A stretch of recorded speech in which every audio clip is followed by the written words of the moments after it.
Assalamualaikum warahmatullahi wabarakatuh. Innal hamdalillah wassalatu wassalamu ala Rasulillah Sayyidina wa maulana Muhammad ibn Abdillah wa ala alihi wa sahbihi wa man tabi'ahu ila yaumil qiyamah. Amma ba'du. Subhanaka la ilma lana illa ma 'allamtana innaka antal alimul hakim. Faqad qala Allah ta'ala fil Qur'anil Karim wa huwa asdaqul qailin. A'udzu billahi minasyaitonir rajim. Bismillahirrahmanirrahim. Wa ma khalaqtul jinna wal insa illa liya'budun. Wa qala ta'ala aidan, innallaha rabbi wa rabbukum fa'buduh. Hadza siratun mustaqim. Al-ayah.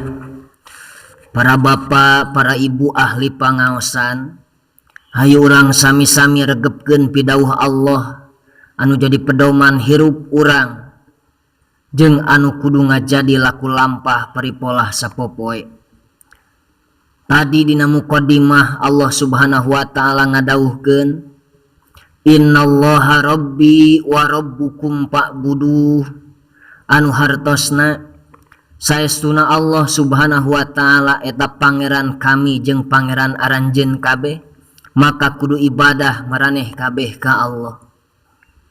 Sareng Allah ngadawuhkeun deui dina ayat anu sanes, wa ma khalaqtul jinna wal insa illa liya'budun. Moal sapati-pati kami nyiptakeun jin jeung manusia kajaba pikeun ibadah ka kami.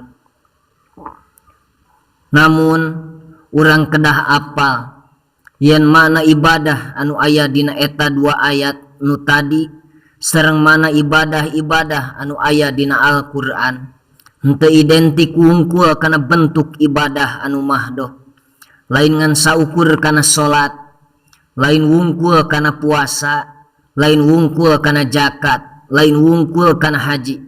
Tapi mana ibadah anu aya dina dua ayat anu tadi khususna jeung mana ibadah anu aya dina Al-Qur'an nyaeta sakur-sakur pagawean dunia anu bersifat hade jeung sakabeh ibadah anu goer mahdoh eta oge bisa dijadikeun ibadah jeung bisa dijadikeun dangdanan engke di akhirat.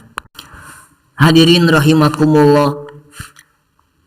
Tapi bisa soteh eta pagawean dunia atawa ibadah anu goer mahdoh dijadikeun ibadah atawa ngajadi pagawean akhirat lamun ku urang diniatan anu sae. Sabab Kangjeng Nabi Muhammad sallallahu alaihi wasallam parantos ngadawu anu diriwayatkeun ti Amiril Mukminin Abi Habsin Umar bin Khattab radhiyallahu anhu. Saur Kangjeng Nabi, innamal a'malu binniyat. Hartosna bahwa sahna hiji pagawean ditarimana jeung henteu na hiji pagawean mungguh Allah eta tergantung kumaha niatna. Hadirin rahimakumullah. Dagang pagawean dunia bisa ngajadi amal akhirat lamun ku urang diniatan anu sae. Ka kantor pagawean dunia bisa ngajadi amal akhirat lamun ku urang diniatan anu sae. Ka sawah rek tanur mangrupakeun pagawean dunia tapi bisa ngajadikeun pagawean akhirat lamun diniatan anu hade.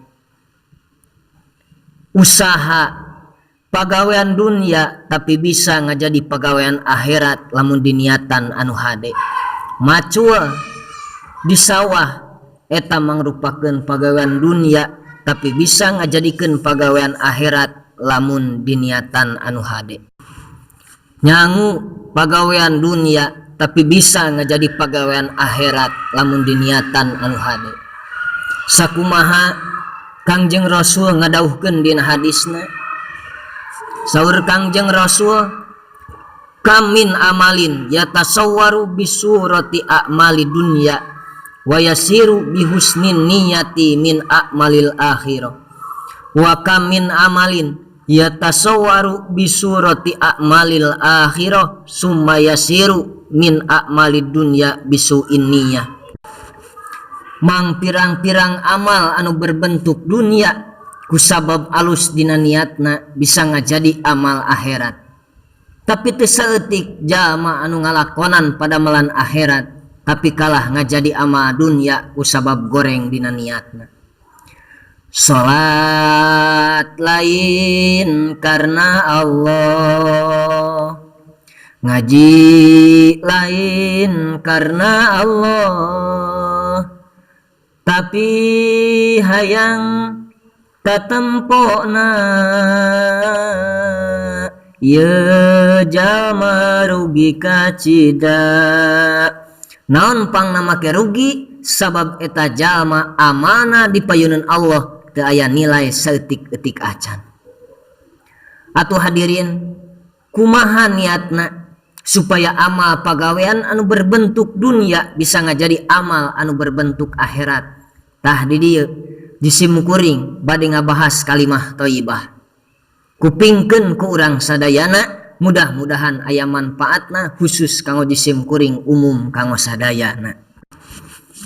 Para ibu, para bapak ahli pangaosan, supados amal pagawean urang khususna anu berbentuk dunia bisa ngajadi amal anu berbentuk akhirat tur ditarima di sisi Allah Subhanahu wa taala, maka tancapkeun kalimah thayyibah anu opat di mana-mana urang rek migawe hiji pagawean. Mana anu opat? Nu kahiji, la ilaha illallah, la maujuda illallah.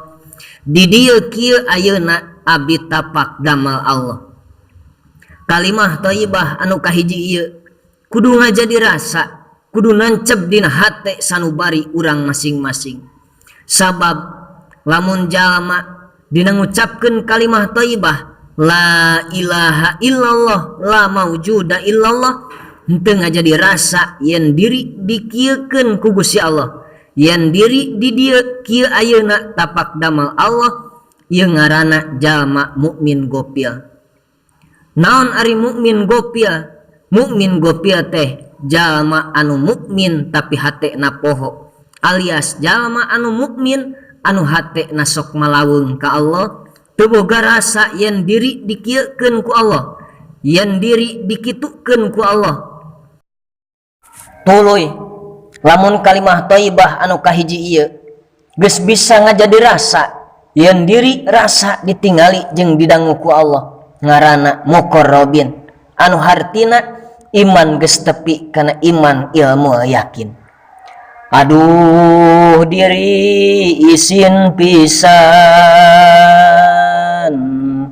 isin pisan lelempangan, rasa diri didangukeun, rasa dipelong pangeran. Jeung insya Allah ieu jalma moal wani ngalakonan perkara anu dilarang ku Gusti Allah, sabab diri rasa dikukuntit ku Allah Subhanahu wa taala. Diri rasa di Bandungan jeung ditinggal ku pangeran, diri teu wani ngalakonan kana larangan pangeran. Tuluy, lamun kalimah thayyibah anu kahiji ieu bisa ngarasakeun yen diri aya dina takdir Allah, jeung ruhani bisa ngarasakeun getaran takdir Allah, sahingga poho kana posisi diri jeung diri teu eureun-eureun inget jeung eling ka Allah, maka ieu jalma geus tepi kana iman ainal yakin, tegasna iman hakul yakin. Para ibu, para bapak ahli pangaosan, naon sababna urang sadayana kudu selalu menjiwai kalimah thayyibah anu kahiji ieu, kudu boga rasa yen diri di dieu kieu ayeuna tapak damal Allah. Sabab hirup urang, gerak-gerik urang di alam dunia estuning kabeh tapak damal Allah. Makhluk mah teu boga daya, teu boga upaya, jeung teu boga kakuatan iwati kabeh tapak damal Allah. Kusabab kitu, hirup urang mah teu beda dari ibarat wayang. Wayang si cepot bisa usik pedah weh diusikeun ku dalangna. Si cepot bisa neungeul, bisa lelempangan kaditu ka dieu pedah weh diusikeun ku wayangna, ku dalangna.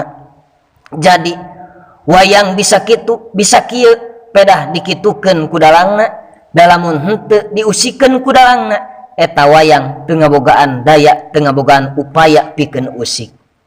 Para bapak, para ibu sadayana, nya kitu di urang hirup di alam dunia, sakabeh pagawean anu dilakonan ku urang eta teh tapak damel Gusti Allah Subhanahu wa taala.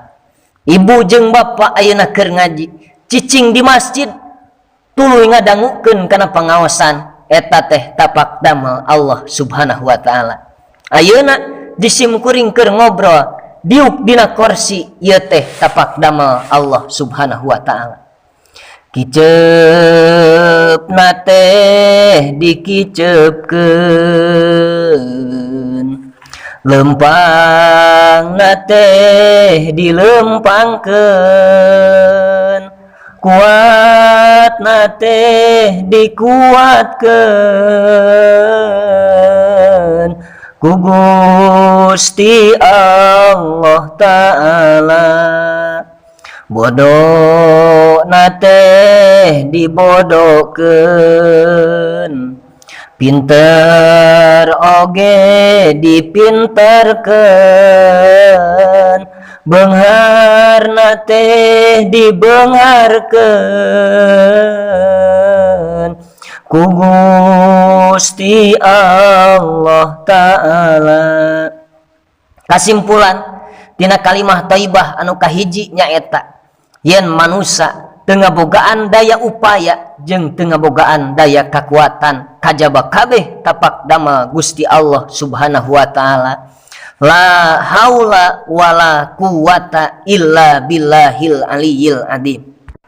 Hadirin rahimakumullah, kalimah thayyibah anu nomor kadua nyaeta la ilaha illallah, la ma'buda illallah. Dipidamel kalakuan seja ibadah ka Allah.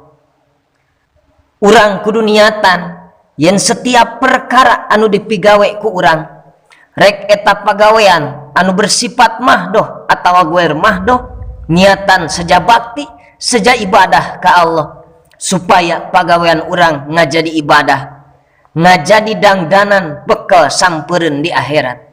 Lamun dagang, niatan dagangna seja ibadah ka Allah, lain karena hayang bati wungkul. Lamun tani, niatan tanina seja ibadah ka Allah, lain ngan saukur hayang panen jeung ngalap kauntungan. Lamun nyaba ka kota pikeun usaha, niatan usahana seja ibadah, lain wungkul rek meangan duit. Nya kitu deui ngaji, niatan ngajina seja ibadah, lain ku pedah era ku batur nepi karek dahar jeung nginum, niatan seja ibadah ka Allah, lain ngan saukur neangan wareg jeung anu sejen-sejena.